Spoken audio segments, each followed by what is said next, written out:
आगे बढ़ते और उनके थोड़ा बढ़ जाए। जोरदार ताली आप बजा दीजिए।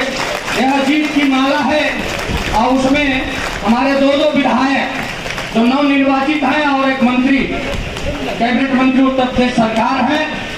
आप सब भारत माता की। आप जहाँ मंत्री जी भैया मैं उनको प्रणाम करती हूँ, साथ ही पदाधिकारी उनको भी प्रणाम करती हूँ और 96 की जनता क्षेत्रगढ़वासी को मैं प्रणाम करती हूँ। यहाँ मैं उनको बहुत बहुत बधाई देती हूँ, उनकी बहुत बहुत बधाई देती हूँ कि उन्हें इस दुख के समय में मेरे कदम से कदम मिलाकर मेरा साथ दिया और मुझे यहाँ तक पहुँचाया। मैं उनको बहुत कर लिया, आपने भी सुना होगा। मैं तो कहूँगा बाबा साहब भीमराव अंबेडकर के जो अनुयायी हैं, मैं भी हूँ उसमें से एक। वो किसी से मैनेज होने वाले क्या है? मैनेज होने वाले उन्हें तो सिर्फ बाबा साहब के संविधान की रक्षा करनी है और उनको पता है बाबा साहब का जो संविधान है तो माननीय प्रधानमंत्री मोदी जी और माननीय मुख्यमंत्री योगी आदित्यनाथ जी के राज में सबसे ज्यादा सुरक्षित है। मैं आपसे एक सवाल पूछना चाहता हूं, थाने में जाइए तो सबसे ज्यादा कौन परेशान करता है? बताने की जरूरत है? नहीं है ना? और नेम प्लेट ढूंढिए तो कौन मिलता है? मैं तो सिर्फ इतना कहूंगा, आपकी अत्याचार करने की जो प्रवृत्ति है उस प्रवृत्ति में रोक लगाइए। मिर्जापुर जनपद में जब तक मैं मंत्री के रूप में मौजूद हूं, किसी भी गरीब व्यक्ति के साथ मैं अत्याचार नहीं होने दूंगा, चाहे उसके लिए जितनी कुर्बानी देनी पड़े।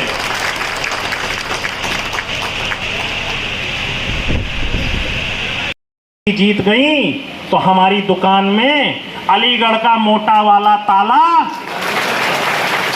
लग जाएगा या नहीं लग जाएगा? इसलिए परेशान से आप डर रहे थे। अब तो दो विधायक हैं, दोनों मिलकर के आपसे लड़ेंगे और आपको यहाँ की जनता के साथ किसी प्रकार का अत्याचार नहीं करने देंगे। ये मैं आपको आश्वस्त कर रहा हूं।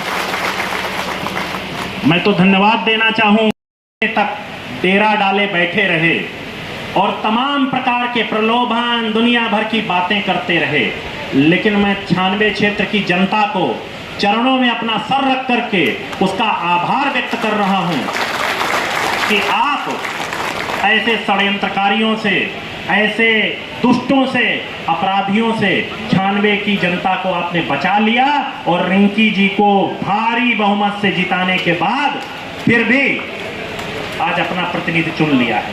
मैं तो कहूंगा लोग बड़ा प्रसन्न थे, कहते थे मैं अकेला आदमी था जो मैं कहता था कि वोटिंग कम हुई, गर्मी बहुत थी, लगन बहुत थी, मैं मानता हूं, लेकिन रिंकी उतने परसेंट ही वोट पाएंगी जितने राहुल पाते थे और आप देख लीजिए रिंकी उतने ही परसेंट वोट पाई है जितने राहुल पाते थे। हां, षड्यंत्रकारियों ने अफवाहें फैलाई, अरे यहां तक अफवाहें फैलाई, लिख करके दिया चुनाव आयोग में कि मैंने गाली दी है। सुरेश भाई 10 सालों का साथ है, मेरे मुंह से कभी किसी को कुछ सुना है? हां, दुष्टों के लिए मैं दुष्ट हूं, दुष्टों के लिए दुष्ट हूं। जो 96 क्षेत्र में अपराधियों को प्रश्रय देगा, यहां की शांत, शिक्षित और कर्मठ जनता को परेशान करेगा, तो उसको उत्तर प्रदेश का प्रशासन ऐसे अपराधियों को चैन से नहीं बैठने देगा। ये मैं आपको भरोसा दिलाता हूं। और एक बात और कहूंगा,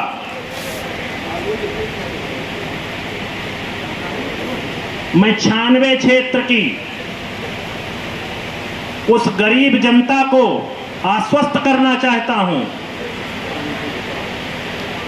आपकी मूलभूत आवश्यकताएं, मकान, शौचालय, आवास, बिजली और चाहे स्वास्थ्य हो, ये सब की जिम्मेदारी आज से रिंकी के साथ साथ मैं ले रहा हूं।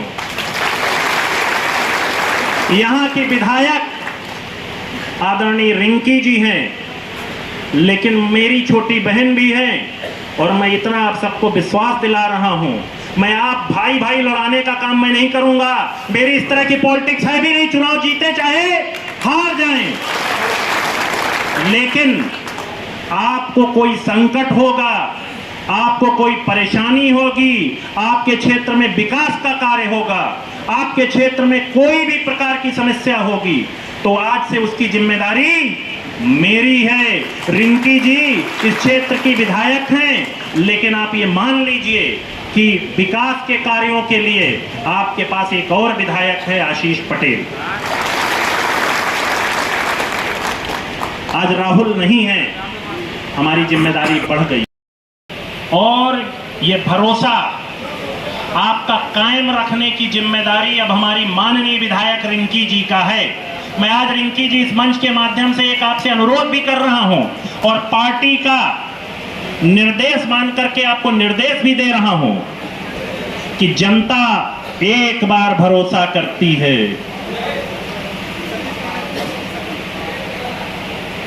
और दोबारा अगर आपको चुनाव में जाना है 4 साल बाद, तो उस भरोसे को मजबूत और पुख्ता करने की जिम्मेदारी अब आपकी है। ये इन्होंने आपको अपना प्रतिनिधि चुना है, इन्होंने अपना दायित्व निभा दिया, इन्होंने आप सबने अपना दायित्व निभा दिया। अब आगे की बात मैं बताना चाहूंगा। जब आपने ये दायित्व निभाया है तो उस दायित्व को पूर्ण करने की जिम्मेदारी अब चुने हुए जनप्रतिनिधि की है। मैं इतना जरूर आपसे कह दे रहा हूं रिंकी जी, मौका बार बार नहीं मिलता है। जनता ने आप पर अथाह भरोसा जताया है, उस भरोसे को कायम रखिए और इनके ऐसी प्रतिनिधि बनिए, ऐसी चुनी हुई प्रतिनिधि बनिए जो आपको अगली बार जब आप चुनाव लड़ने से भी मान लो मना कर देती हैं, तो ये आपके घर के सामने धरने पर बैठ जाएं और कहें कि भैया आप चुनाव नहीं लड़ेंगी तो हम आपके घर के सामने से उठेंगे नहीं। ऐसा जनप्रतिनिधि बनने की कोशिश करिए। मैं इस अवसर पर बहुत सारे आपका अभिनंदन कर रहे हैं, आपका आशीर्वाद प्राप्त कर रहे हैं। यह आपका दिल है, यह दिल आप बाबा साहब भीमराव अंबेडकर जिनके बनाए संविधान को किसकी मेहनत की बदौलत मिली है? आप लोग बताइए ना। ये सब लोग मेहनत की है, उसी का तो नतीजा है। तो जिन लोगों ने मेहनत की है उन्हें बताने की जरूरत है। बताता जानते हैं कौन है? बूथ बताता है। और अब की बार आप बूथ की लिस्ट देख लीजिए, सारे लोगों ने इतनी मेहनत की है, मैं उनका तो ऋणी हूं, हृदय से मैं उनके ऋण ही नहीं चुका सकता। एक बात और कहूंगा,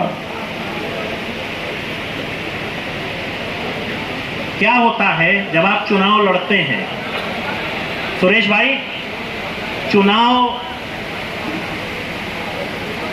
लड़ते समय तो आपके पास कुछ और आता है और चुनाव में जो अपने बूथ में जिताता है वही आपका हीरो होता है। तो जो हीरो है उसका बूथ अपने आप बता दे रहा है कि मैं हीरो हूं कि नहीं हूं। क्यों विजय बाबू? राजा राम जी, राजा राम सरोज जी दिखाई दे रहे हैं। महानारायण जी, देखा आपका नाम इतना वो है कि अपने आप पूरी दुनिया जानती। मैं चाहूंगा मंच पर आए।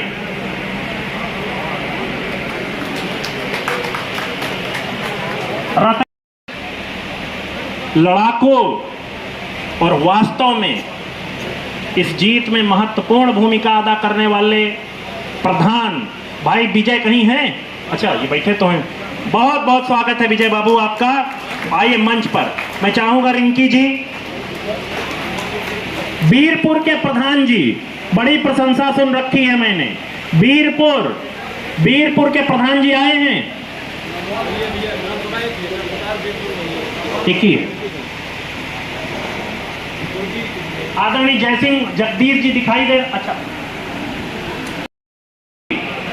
क्या कहना चाहेंगे? ये 96 क्षेत्र की उस देवतुल्य जनता की जीत है जिसने माननीय प्रधानमंत्री मोदी जी, माननीय मुख्यमंत्री जी योगी आदित्यनाथ जी की डबल इंजन सरकार पर भरोसा जताया है। साथ ही हमारी नेता आदरणीय अनुप्रिया जी के विकास कार्यों पर मुहर लगाई है। और राहुल जी जिस क्षेत्र के विधायक रहे हैं, उनका जो उस जनता के प्रति स्नेह रहा है, उसके प्रति समर्पण की ये जीत है।